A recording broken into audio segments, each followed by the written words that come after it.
بسم اللہ الرحمن الرحیم۔ السلام علیکم معزز طلباء کرام، آپ سب کیسے ہیں؟ آج ہم تفسیر بیضاوی کے سبق نمبر 99 کو پڑھیں گے۔ آج کے ہمارے سبق کا جو عنوان ہے وہ ھدی للمتقین کی ترکیبوں کا بیان ہے، یعنی یہاں تک کہ جو ترکیبیں ہیں اس کے حوالے سے تذکرہ ہوگا۔ اور آج کے ہمارے سبق کی عبارت وَعْلَمْ أَنَّ الْآيَةَ تَحْتَمِلُ أَوْجَهًا مِنَ الْإِعْرَابِ سے شروع ہوتی ہے۔ تو بلا تاخیر ہم سب سے پہلے آج کے سبق کی عبارت پڑھ کے اس کا ترجمہ کرتے ہیں اور اس کے بعد اس کی وضاحت کی طرف بڑھتے ہیں۔ تو مصنف علیہ رحمہ لکھتے ہیں وَعْلَمْ أَنَّ الْآيَةَ تَحْتَمِلُ أَوْجَهًا مِنَ الْإِعْرَابِ، اور یہ جان لو کہ آیت میں اعراب کی مختلف صورتوں کا احتمال ہے۔ أَن يَكُونَ أَلِف لام میم مبتدأً على أنه اسم القرآن أو السورة أو مقدر بالمؤلف منها وذلك خبره۔ اول احتمال یہ ہے کہ الف لام میم یہ مبتدا ہو، اور الف لام میم مبتدا اس بنیاد پر ہو کہ اس کو قرآن یا سورت کا نام قرار دیا جائے، یا اس کو المؤلف من هذه الحروف کی تعویل میں لے لیا جائے، اور ذالک اس کی خبر ہوگی اگرچہ وَإِن كَانَ أَخَصُّ مِنَ الْمُؤَلَّفِ مُطْلَقًا والأصل أن الأخص لا يحمل على الأعم لأن المراد به المؤلف الكامل في تأليفه البالغ أقصى درجات الفصاحة ومراتب البلاغة، والكتاب صفة ذلك، وأن يكون الف لام میم خبر مبتدا محذوف وذلك خبرا ثانیا او بدلا والکتاب صفات، اور اگرچہ ذالک المؤلف من هذه الحروف کے مقابلے میں خاص مطلق ہے،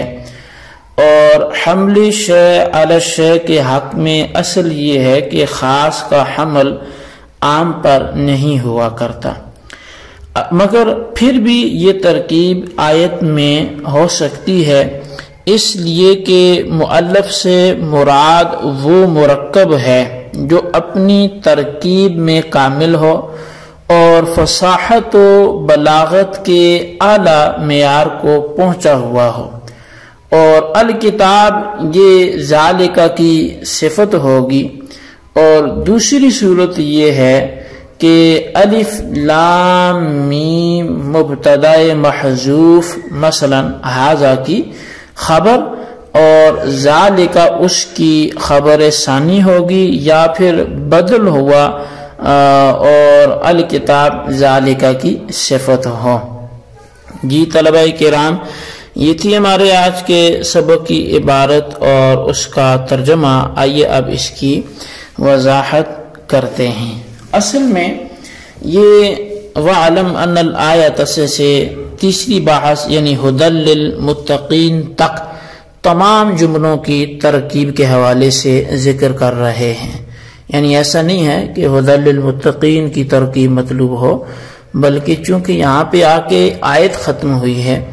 اور آیت میں اب الف لام میم ذالک الکتاب لا ریب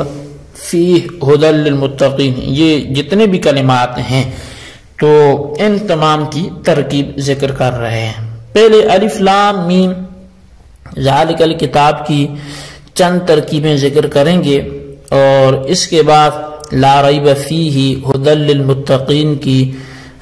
اس کے بعد الف لام میم ذالک الکتاب کی باقی مادہ ترکیبیں ذکر کریں گے۔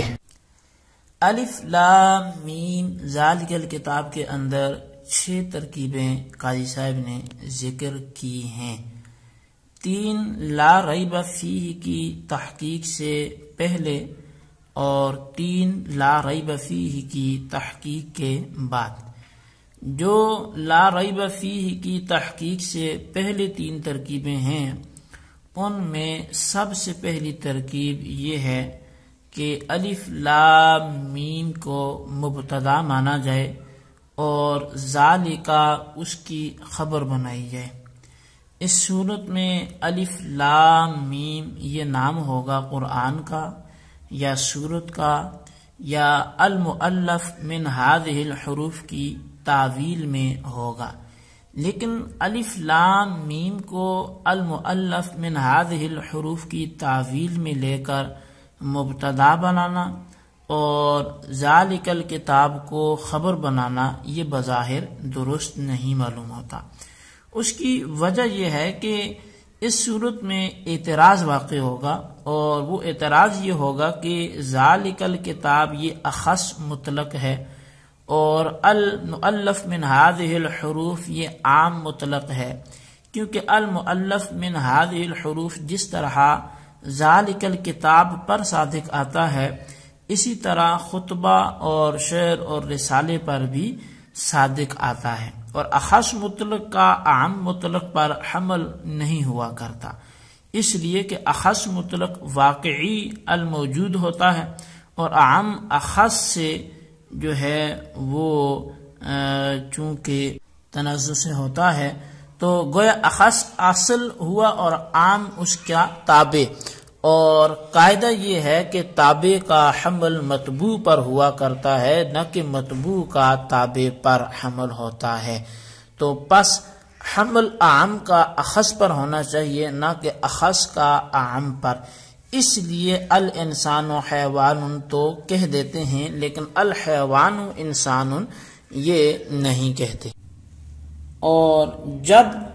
اخص کا حمل عام پر نہیں ہوتا تو پھر ذالک الکتاب کو خبر بنا کر اس کا حمل الف لام میم پر کیسے ہوگا؟ تو اب اس اعتراض کا جواب یہ ہے کہ المؤلف من هذه الحروف عام مطلق نہیں ہے، کیونکہ المؤلف سے مراد وہ مؤلف ہے جو اپنی تعلیف میں کامل ہو اور فصاحت و بلاغت کے اعلیٰ معیار پر پہنچا ہوا ہو، اور یہ معنی مؤلف کے صرف ذالک الکتاب ہی پر صادق آتے ہیں، غیر پر صادق نہیں آتے۔ پس المؤلف من هذه الحروف یہ ذالک الکتاب کے مساوی ہو گیا، اور احد المتساویین کا جو دوسرے پر حمل کرنا یہ درست ہوتا ہے، تو لہذا ذالک الکتاب کا حمل بھی الف لام میم پر یہ درست ہوگا، جس طرح کہ انسان کا حمل ناطق پر درست ہے اور ناطق کا انسان پر، چونکہ یہ 2 متساوی چیزیں ہیں۔ مگر یہ ملحوظ رہے کہ المؤلف من هذه الحروف اور ذالک الکتاب میں تساوی مصداق کے اعتبار سے ہوگی، مفہوم کے اعتبار سے المؤلف من هذه الحروف یہ عام ہی رہے گا۔ اچھا، دوسری ترکیب یہ ہے کہ الف لام میم یہ خبر ہو مبتدا محذوف کی، اور ذالک الکتاب اس مبتدا محذوف کی خبر ثانی واقع ہوگی۔ اب رہی یہ بات کہ مبتدا کون سا لفظ محذوف ہوگا، تو یہ موقوف ہے الف لام میم کی مراد پر۔ اگر الف لام میم سے مراد قرآن یا سورت ہے تو ھذا کا لفظ مقدر ہوگا، اور تقدیری عبارت ہوگی کہ ھذا الف لام میم، اور اگر الف لام میم تعویل میں المؤلف من هذه الحروف کے ہے تو مبتدا جو ہے وہ المتحدہ بھی مقدر ہوگا، اور تقدیری عبارت ہوگی المتحدہ بھی مؤلف من هذه الحروف. اور تیسری ترکیب یہ ہے کہ الف لام میم یہ خبر ہو مبتدا محذوف کی، اور ذالک الف لام میم کا بدل ہو. ان تینوں ترکیبوں میں الکتاب ذالک کی صفت ہوگا. جی طلبہ کرام، یہ تھی ہمارے آج کے سبق کی عبارت، اس کا ترجمہ، اس کی وضاحت. اس کو اچھی طرح سمجھیں، اس کے خلاصے کو اپنے رجسٹر پر ضرور لکھیں، اور بالخصوص میں یہ ریکویسٹ کروں گا کہ کوئی سی 2 ترکیبیں آپ لکھ لیں. اللہ تبارک و تعالیٰ سے دعا ہے جو کچھ ہم نے پڑھا سنا سے یاد رکھنے کی توفیق نصیب فرمائے. آمین بجاہ النبی الامین صلی اللہ تعالی علیہ وسلم.